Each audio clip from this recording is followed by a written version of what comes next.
warahmatullahi wabarakatuh. Bismillahirrahmanirrahim. Alhamdulillahirabbil alamin.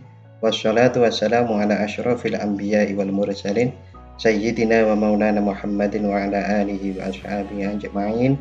Rabbi shrah li sadri wa yassir li amri wahlul 'uqdatam min lisani yafqahu qawli.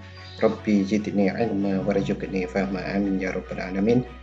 Saudara-saudari, alhamdulillah pada kesempatan kali ini kita bisa berdiskusi kembali. Saya akan memberikan bahan untuk perkuliahan tentang urgensi ilmu pengetahuan, lalu kemudian peran penelitian dalam kemajuan ilmu pengetahuan alam maupun ilmu pengetahuan sosial, dan secara khusus nanti peran PAI dalam mendewasakan peradaban. Oke, kita mulai bersama-sama dengan membaca basmalah. Bismillahirrahmanirrahim. Sejarah ilmu pengetahuan. Ilmu pengetahuan manusia dianugerahkan Allah Subhanahu wa Ta'ala kepada manusia ketika Allah Subhanahu wa Ta'ala mengajarkan ilmu pengetahuan kepada Nabi Adam alaihissalam.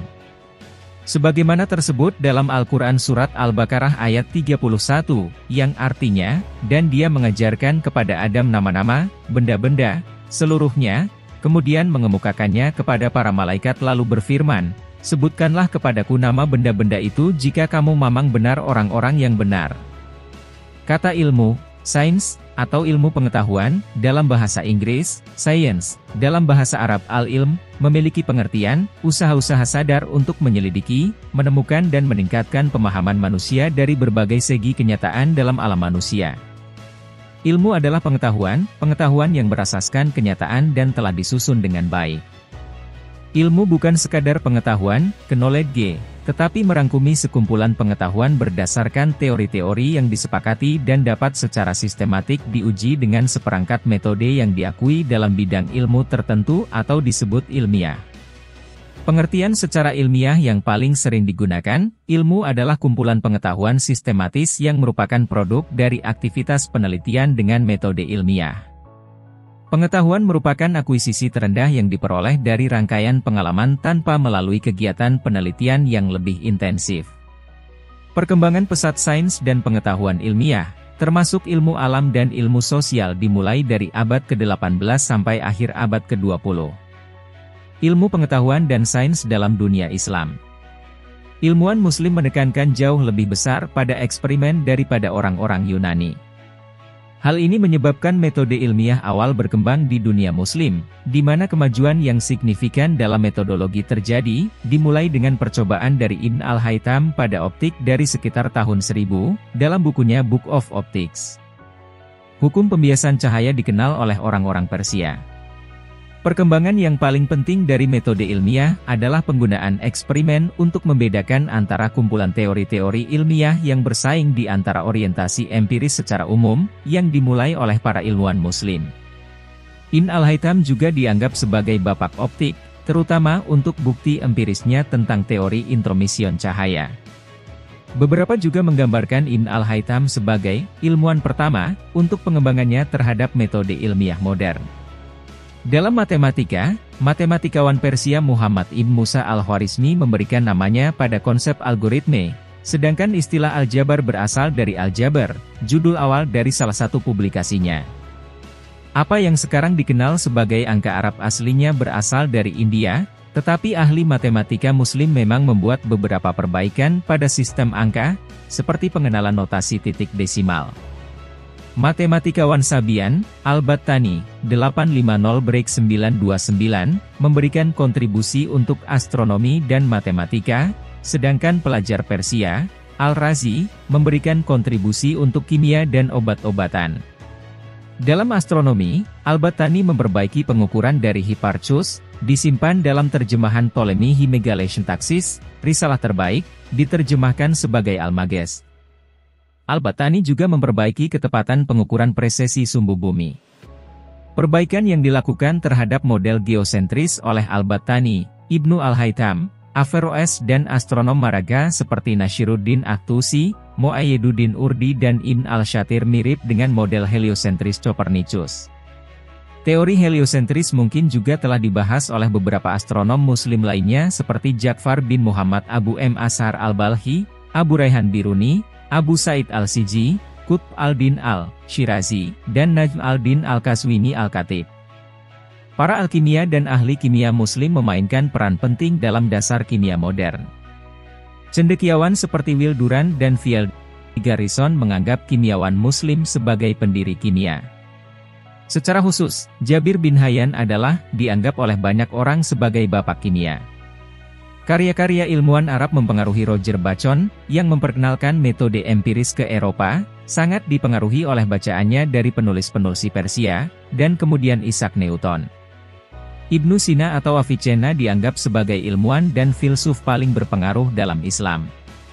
Ia memelopori ilmu kedokteran eksperimental dan adalah dokter pertama yang melakukan uji klinis. Dua karyanya yang paling menonjol dalam kedokteran adalah Kit al-Shif, buku penyembuhan, dan The Canon of Medicine, yang keduanya digunakan sebagai standar teks pengobatan dalam dunia Muslim dan di Eropa hingga abad ke-17. Di antara banyak kontribusinya adalah penemuan sifat menular dari penyakit menular, dan pengenalan farmakologi klinis. Beberapa ilmuwan terkenal lain dari dunia Islam termasuk Al-Farabi, Polimat, Abu Al-Qasim Al-Zahrawi, pelopor bedah, Aprain al-Birn, pelopor indologi, geodesi dan antropologi, Nasr al-Din al-Ts, Polimat, dan Ibnu Khaldun, pendahulu dari ilmu sosial seperti demografi, sejarah budaya, historiografi, filsafat sejarah dan sosiologi, di antara banyak lainnya. Sains Islam mulai menurun pada abad ke-12 atau ke-13, dalam hubungannya dengan Renaissance di Eropa, dan sebagian karena penaklukan Mongol pada abad ke-11 sampai ke-13, di mana perpustakaan, observatorium, rumah sakit dan universitas dihancurkan.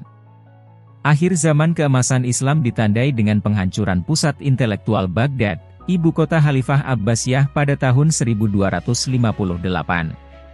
Urgensi ilmu pengetahuan ilmiah.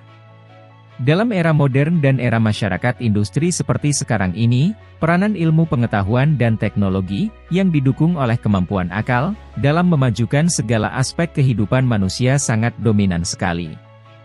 Dan peranan orang berilmu di mana-mana kita saksikan menonjol sekali dalam membangun dan memajukan masyarakatnya, agamanya, dan bangsanya.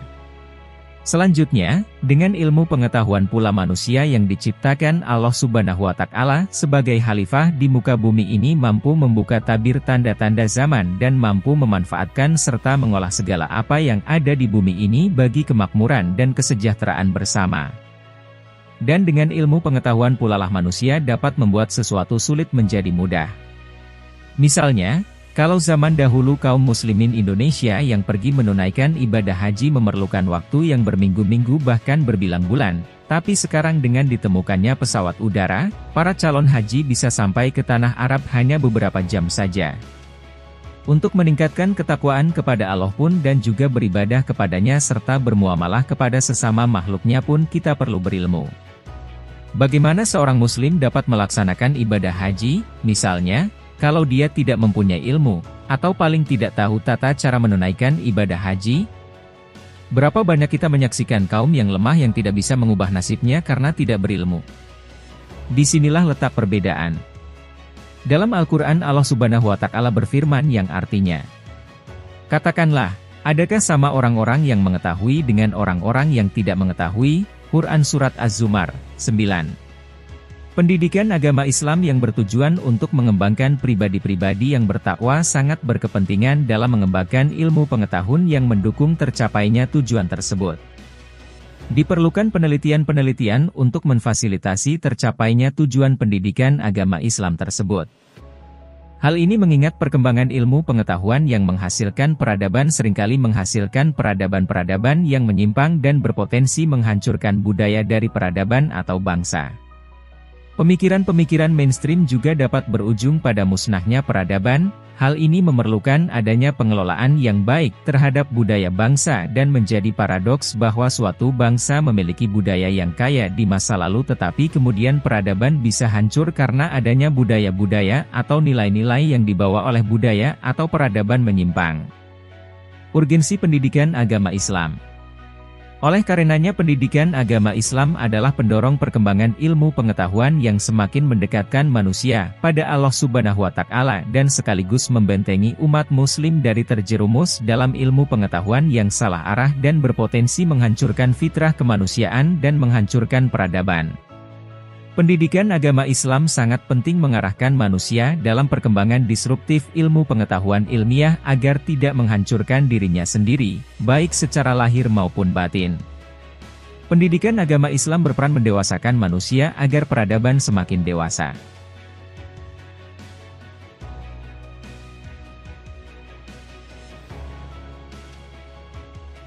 Oke saudara-saudari, alhamdulillah. Mudah-mudahan apa yang saya sampaikan bisa dipahami dan kemudian kita bisa mendalaminya kembali melalui diskusi secara luring di kelas.